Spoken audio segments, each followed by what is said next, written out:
Hello children, welcome to the session. In this video, we are going to revise chapter 5 and exercise 5.1. So what is chapter 5? It is arithmetic progression, right? What is arithmetic progression? A series of numbers that progresses with a common interval or with a common number or with a common difference. So for example, what is an arithmetic progression, arithmetic series? A series of number, a list of number. Now I am going to write here 2, 4, 6, 8, etc. This is an AP. This series of number is an AP. In that, what we will call the first number as, each number is called as term. And this first number is called as the first term. First term is represented as either A or A1. And what about the second term then? Second number, that is second term. Then the third number, third term, and it goes on. The second term is represented by A2. And A2 is defined as A plus D. What is D here, children? D is the common difference. This series goes with the common difference, that is a number. D takes the value, children, this is very important. D takes positive value, it takes negative value, and it takes fractions also. Do you know the other form of representing a fraction? Decimal. So D takes the values as positive numbers, negative numbers, fractions and decimals. So now tell me, in this series how many numbers are there? We did not know.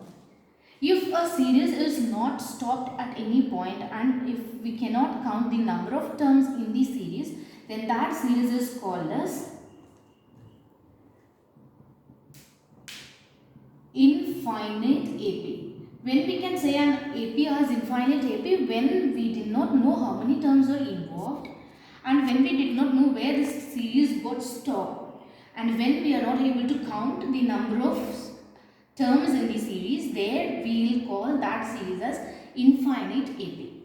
Then suppose if I have an AP like this, check here, 3, 6, 9, etc. to 30.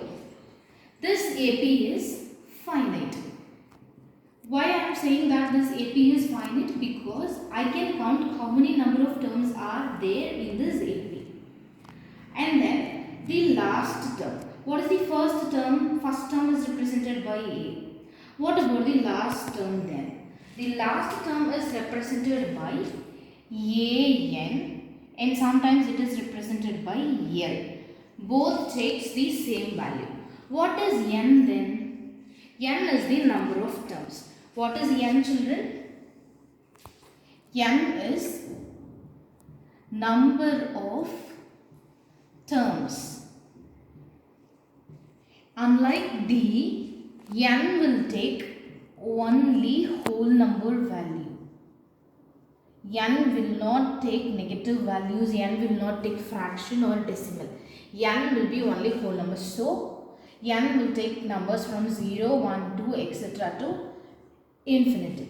It will never take negative value as well as fraction, because when somebody is saying or when we are checking or when someone is questioning us how many terms are there, we cannot say 3 by 4 or 5 1 by 4th of term is there. It should be a whole number. So what are the terms we have learnt now? An AP, how an AP looks like, what is the first term of AP, what is the representation of AP, the variable that represents the first term of the AP, what is D, what are all the values D will carry, and what is AN, what is L, and what is N. Now, the most important thing, the general format of an AP.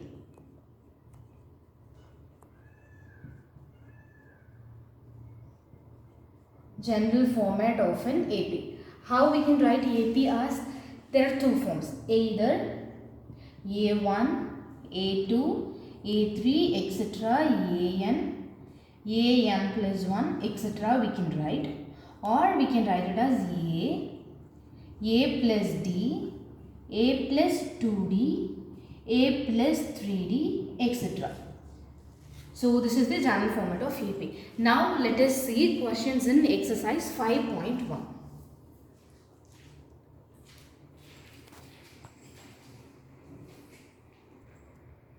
See, in the first exercise we are going to deal with three different types of question. One is the value of A and D is given and they are asking us to frame the AP.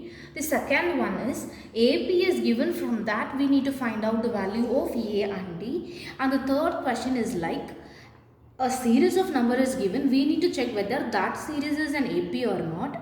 If it is AP, we need to find out what is the common difference D, and then we will be finding out the next three terms of the AP. Those three different sums we learned in exercise 5.1. Now see the first sum. A value is given, D value is given.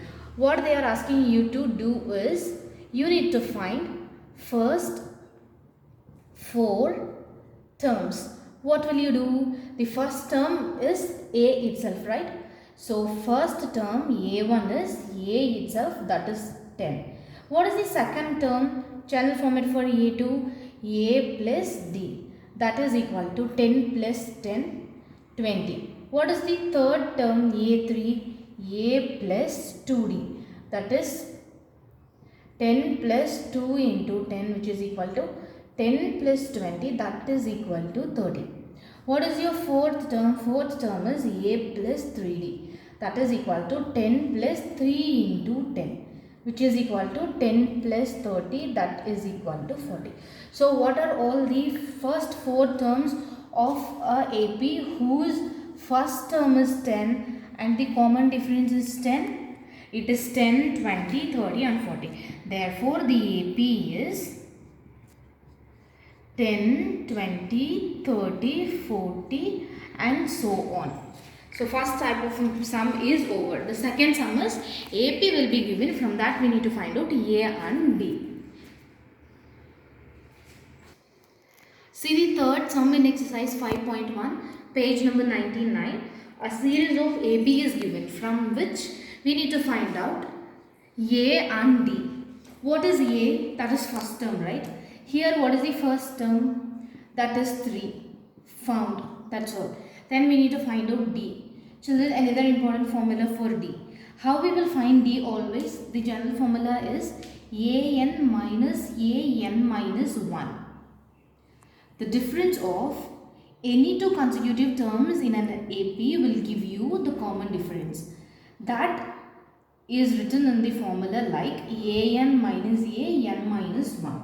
So what is the value of D? The second term minus first term, or the third term minus the second term. In either both methods, 1 minus 3 is minus 2. Minus 1 is also equal to minus 2. So what is the common difference we found? Minus 2. And what is the first term? That is 3. Let's see the next method. Question number 4.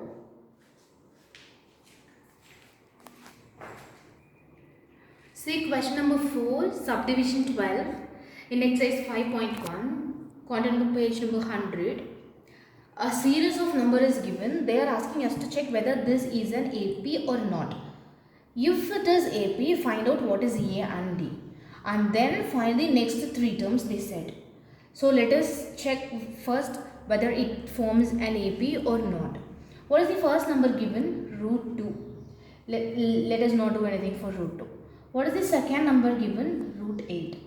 Root 8 I can rewrite as 4 into under root 4 into 2, right? And when I take square root for 4, I will get 2, and this root 2 will be remaining. My third number is root 18, which can be written as under root 9 into 2. When I take square root for 9, I will have 3 outside, and root 2 will remain the same. The next number is root 32, which in turn can be written as under root 16 into 2, which is equal to 4 root 2, right? Now check the given series I rewritten as root 2, 2 root 2, 3 root 2 and 4 root 2. See, root 2, 2 root 2, 3 root 2, 4 root 2. Now tell me whether this is in the form of AP or not. Yes, it is. How I can say that it is in the form of AP? Because the second number is got by adding root 2 with the first number.